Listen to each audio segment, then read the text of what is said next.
আবাদ করা মানে ডাব্বু খেলা, বোঝা গেছে? যদি এই 5 বছর করতে করতে 2 বছর বাজিয়ে তাহলে এগুলো বোঝা গেছে বাম্পার। আর ওখানে একটা এমন একটা জিনিস, সাদা জিনিস, সেই যদি দিয়ে যায় বোঝা গেছে দোস্ত, তাহলে বাড়িও সাদা করে ফেলা। অনেকে তো রসুন বেশি ঘর বাড়ি করছে, আবার দেখা যাচ্ছে অনেকে রসুন বেশি ছেলে পেলে চাকরি দিছে। হ্যাঁ, তো আপনি কি করছেন রসুন বেশি? আমি আর কি করবো, আমি নিজে ফুটবল খেলোয়াড়, যেহেতু কোষারগিরি করছি আজীবন, এখন ভবিষ্যতে করতেছি।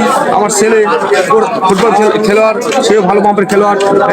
আমার হচ্ছে জসিম ছিল আমার পাশে, জসিম আমার ছোট ভাই, সেও ভালো মাপের খেলোয়াড়। আমি এখন কোষারগিরি করছি। আপনি কি ফুটবল খেলতেন? হ্যাঁ, ফুটবল খেলতাম। আমি এক টাইমে খেলতাম, বেকে আমার বাইরে, আমার পাশ দিয়ে কেউ বল বাইরে কইলে যাওয়ার মতো প্লেয়ার ছিল না এক সময়। আপনার ছেলেও খেলে ফুটবল? হ্যাঁ, আমার ছেলে খেলা শেখাইছি, আমার ছেলে খেলা শেখাইছি, খুব বড় মাপের প্লেয়ার। আপনারা দোয়া করেন যেন সে যেন আরো বড় মাপের প্লেয়ার হতে পারে। তো আপনি কি এখনো খেলাধুলা করেন? হ্যাঁ, এখনো আমি প্র্যাকটিস করি। আমি প্র্যাকটিস বিকেল টাইমে আমি বিকাল 6 শেখাই, নিজেও প্র্যাকটিস করি।